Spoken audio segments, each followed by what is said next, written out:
I'd just like to say that I am terrified that even you, someone who's obviously educated, has given up hope completely. Like when you call upon us, you say white folk, you say black people, Jewish people. Why can't we come together? We obviously can come together. We just have to. We just have to find a way to do it.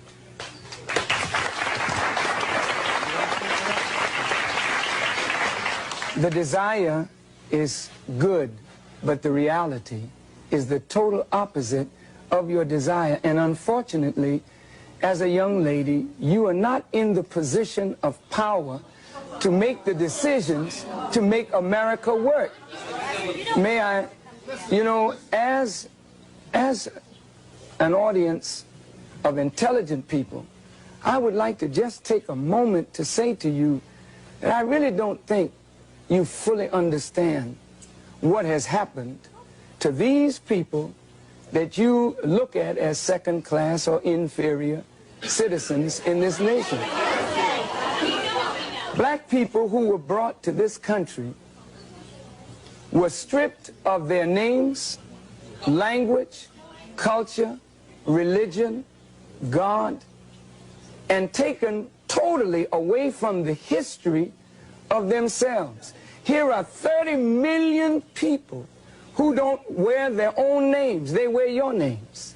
Who don't speak their own language, they speak English, which is not their language.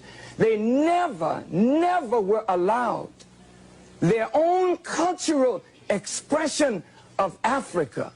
Don't you realize that when you turn a people upside down and inside out, then sell them not for a day, not for a year, but for 300 years, and deny us the human right to know, to read a book, to learn, to understand. And then after 300 years of that, you allow us into the church, but by that time you've painted Jesus white, God white, the angels white, and then all these black people have been subjected to a form of white supremacy, which produces in the reverse a black inferiority. And this is fulfilling what Jesus said, as a man thinketh, so is he. And as long as our people think the way they think, we will never be able to do what we as a people should do to correct our condition. Over here, please. Excuse me, I was brought up in, quote, Bedford-Stuyvesant in my time. But I would like to say what scares us is I think we hear violence. The young lady said she's afraid of violence. And isn't it sad that we who have been the victims of so much violence, now whites fear violence from us? We do not have a history of killing white people. White people have a history of killing us. See? And what you fear, may I say this, sir? What you fear, and it's a deep guilt thing, that white folks suffer. You are afraid that if we ever come to power, we will do to you and your fathers what you and your people have done to us. And I think you are judging us by the state of your own mind, and that is not necessarily the mind of black people. Okay, I've been listening in this corner right here, and I've heard a whole lot of negative things from the white people here. When you are trying to explain yourself, the white people don't want to hear you explain yourself. They drown you out. They start already trying to drown you out and talk over you. There's a certain amount of white arrogance here, and they don't want to listen to what black people are saying. They don't understand because they don't want to understand. I've heard a woman here say, go back to Africa. Somebody said, we have a black holiday. What does that mean? So what does that mean? He did not say that. He said, if we have a choice, what some of us can go and some of us can stay. But there's no understanding in here. People are just trying to talk. To those arrogant persons, you know, when you tell us go back, please remember where you came from.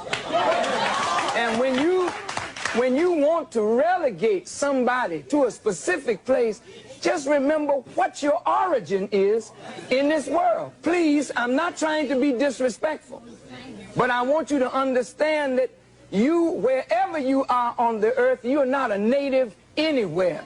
You came there and took it from the native people who are there. So please don't talk about going back, because if others talk to you about that, where would you go? I agree with you. Someone said we don't agree with you. I agree with you that we live in a racist society. But just as I'm racist, some of you are being racist in the fact that you're calling me a white folk. I realize that things that I have, things that I have, I realize most of them I may have gotten because I'm white, and I am privileged because I'm white. But I do feel guilty. There are feelings of guilt from being white, and I realize that. But you're building walls. We build walls this high. We're separated right now. The white people are on this side, and the black people are on that side. No, I mean, I feel that you are prejudiced towards white people. Yeah, it becomes apparent more and more as we listen to each other and try to talk to each other that we don't perceive reality the same.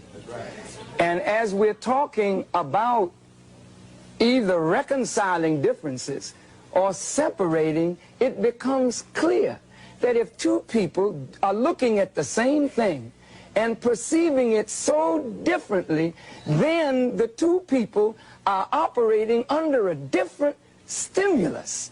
And so when the young lady says, I am prejudiced, to be prejudiced means to judge before the fact. After 400 years of living and experiencing, we're not prejudiced. We are looking at the reality of what we have suffered and continue to suffer. Are you there?